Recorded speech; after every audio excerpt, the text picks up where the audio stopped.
Thank you so much for coming to this rally. Your presence here and your support in homes, workplaces, online and elsewhere is exactly what is needed to keep us strong. I really wish I could be with you in person. I can't wait to be back in Melbourne, where I have fond memories of taking a tram up Swanston Street, dropping in at Trades Hall, and having my favourite coffee at the new International Bookshop. Although we're far apart at the moment, I follow news from home regularly. I've been heartened, not just by the stories of support for our organisation, but the stories of courage and kindness that everyday Australians have shown to one another during the floods. That too is a matter of comfort to all of us who believe in basic human decency. As a journalist, I am used to reporting the news rather than addressing rallies, but these are not ordinary times. The times we are going through at the moment constitute a generational challenge. The US civil rights struggles of the 1950s also constituted a generational challenge, as did the peace movement of the late 1960s, feminist movements in different periods of the 20th century, and the awakening environmental consciousness that has taken hold in recent years. For the Internet generation, this is our challenge and this is our time.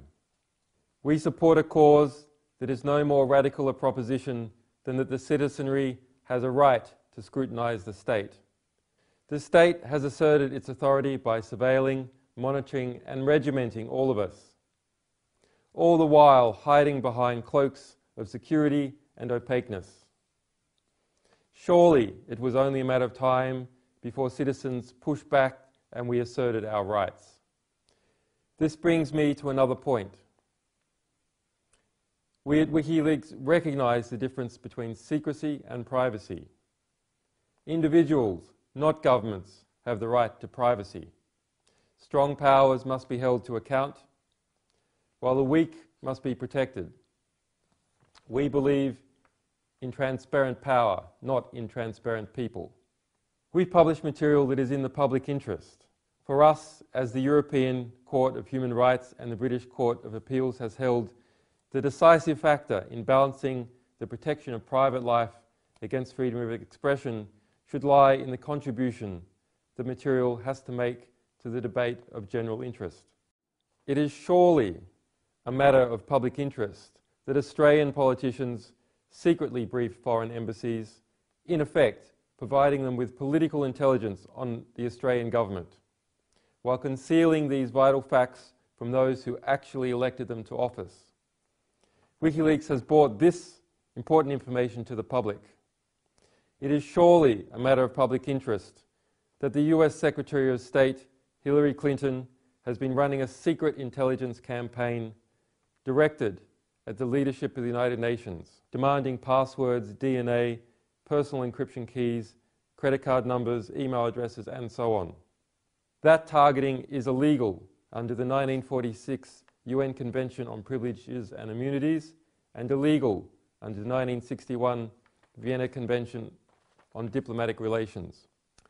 And it is surely a matter of public interest that the Labor government has been secretly working to shield from prosecution Indonesian military figures who killed Australian journalists in East Timor. WikiLeaks brought this information out to the public as well. It would appear that the Labor government today is doing what Labor did in 1975 regarding East Timor, talking about human rights while trying to downplay attacks on journalists. Because you and I should be in no doubt of one thing. We are a media organisation. I am a publisher and I am a journalist. I've been a member of the Media, Entertainment and Arts Alliance, Australia's peak journalists union, for years. I published my first book when I was 25. There has been outrageous and illegal calls to have me and my staff killed, clear cases of incitement to violence. Yet the Australian government has condoned this behaviour by its diplomatic silence.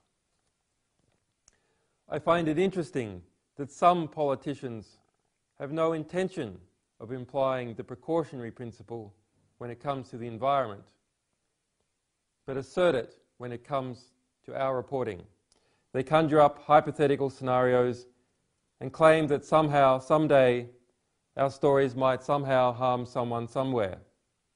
But we have a 4-year publishing history, a history of not harming a single individual anywhere. They provide no evidence of actual harm. So I say to you, that which is asserted without evidence can be dismissed without argument. And it is interesting how some politicians single out my staff and myself for attack, while saying nothing about the slaughter of thousands by the US military or other dictatorships, and saying nothing about other much wealthier, powerful news organizations that publish material in partnership with us. It is cowardly to bully a small media organization, but that is what is happening here. We are eternally grateful to your strong support in helping us stand up to the bullies. Julia Gillard should be taking active steps to bring me home and to protect our people. She should be contacting the US Embassy and demanding that it back off. As for the future, we are as determined as ever. With your help and support, we will make our way through this storm and continue to publish and hold powerful and abusive organizations to account. I want to assure you that we will not mimic the timidity and subservience to power that some other media organizations have. If that is what it means to go mainstream, then we are happy staying where we are, at the front line of the truth.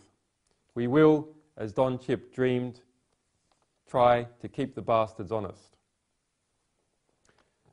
We have been deeply moved by the concern Australians have shown for us, but I ask that you turn your concern into action.